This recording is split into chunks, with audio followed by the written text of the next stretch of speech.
conflict matters are very delicate. You have to be very careful. And I've taken counsel from my colleagues, the leaders of the agencies, that we have to be very careful on what kind of commentaries we make, especially when an investigation is going on and some work is going on. So because I want to respect my colleagues in the sector and the decisions that are being made, I would not like to comment about that matter now until we are all on the same page and I'm properly briefed on it. On the first question you asked, I frankly hope nobody would ask me that kind of question. Because those who are saying that are the ones who should be asked to explain what job I took from them. Because I'm not the one talking about taking a job from someone. Those who are talking about it and making those claims are the ones who should actually be asked to explain what job I took from them. If it wasn't a serious matter that touches on the stability of the country, you would even actually laugh about it. In the recent weeks, a number of my colleagues and I in cabinet have been having conversations about the limits of this edict of collective responsibility. There are certain things we would like to say. We have suffered restraint, especially in the last 4 or 5 years. There are certain things we have avoided commenting on because we respect certain offices and we respect that edict of collective responsibility. It now would appear that others are going out of it and so on, but it's still because we defer to and respect His Excellency the President, would like to consult further on when we can actually talk about those kinds of things. Keeping quiet as we have in the last several times when those kinds of reckless claims are made does not mean that we have nothing to say. It is because I've taken counsel, for example, from the clergy. I've taken counsel from private sector leaders in the country. I have taken counsel from a lot of people who care for the stability and the future of this country on what we should say so that we don't necessarily steer the country the wrong direction, especially now during elections. So I still want to remain restrained. I want to remain careful about those kinds of things until it becomes necessary to say certain things that we need to say. Because if really people want a street debate on this matter and a street discussion on this matter, I am more than ready to engage in it, especially if nobody cares about the issue of conflict of the edict of collective responsibility and the conflicts that come as a result of some of the claims that are being made. I think a time is coming soon, rather than later, when the country needs to be told some truths that they need to know about those kinds of irresponsible claims and very wild allegations that are being made by people. But anyway, for now, I think I would like to leave it at that until an appropriate time when we can say the things we believe we should say, but we have restrained ourselves because of that edict of collective responsibility. But if it continues this way, then people want a street discussion on that kind of matter, we are more than ready to do it. But you know, many of us believe in the respectability of our institutions and the fact that we need to keep our country stable as we go forward. So every time we have been invited to street fights and street talks, we have restrained ourselves from playing in the mud and playing in those kinds of arguments because the result and effect may actually not be good for the country. So for now, I will remain restrained. And again, for those many senior clergy, for example, who have talked to me, I talked to many of my colleagues in cabinet and said, someone has got to be an adult in the room. Let's keep quiet for now. Let's move the country to the next level. I would like to respect them. And I would like them to know that I take seriously their counsel.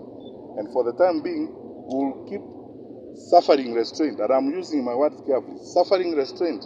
There are many things we would like to say, but we're restraining ourselves because of that edict of collective responsibility and because we need to keep the country together. As for the question about cabinet secretaries participating in politics, you know, it's this usual hypocrisy and pretense in our political environment. In 2017, those of you who are here and many of you who are reporting in Kisii, I was on the campaign trail with them, all of them. So did I become a CS now in 2022? I was not a CS then. They did not raise the issues when we were campaigning with them. Some of those who are raising issues, I was with them on the campaign trail. I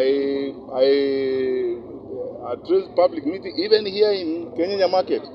I was with them in meetings, in South Mogrango, in Kesima. I was with them throughout the campaign.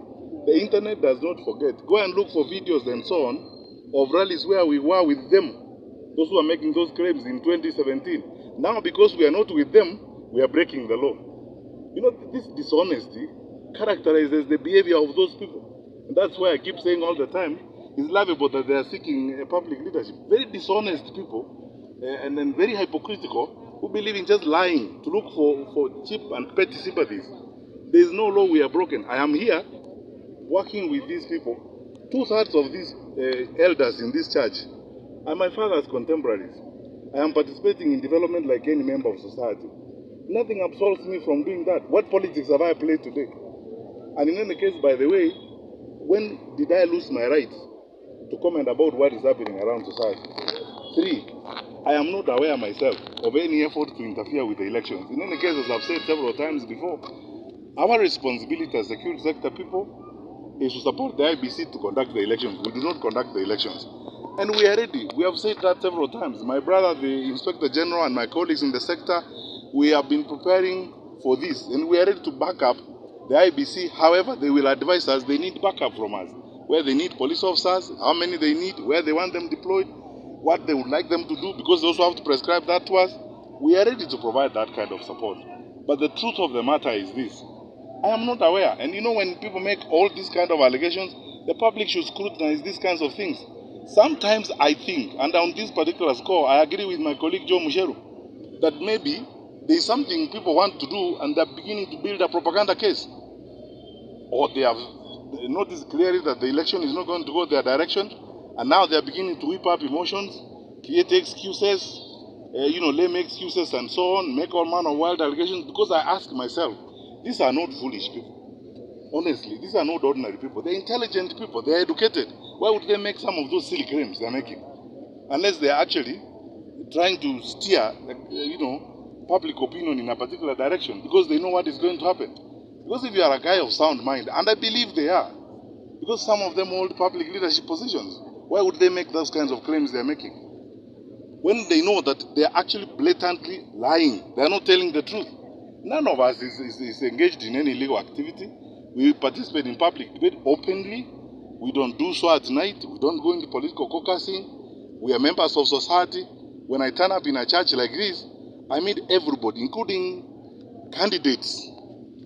The candidates are themselves worshippers. These candidates here are worshippers. So, am I going to ask the church elders to lock out candidates so that I can worship alone with them? There's some things that, this is why I was saying last time, our country has come of age. The people need to grow up. There's certain things you see that are annoying, just to say the least.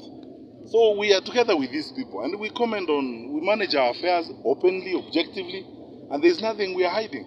So to begin making those kinds of claims, we are interfering, we are behaving illegally, and so on. And you people in the media should call them out.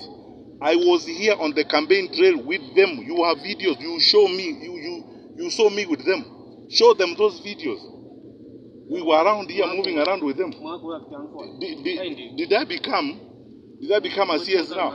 I wasn't a CS in 2017, and we were around, moving around with them. Now, because I am not with them, or I'm not on the platform with them, now I am breaking the law. I wasn't breaking the law in 2017.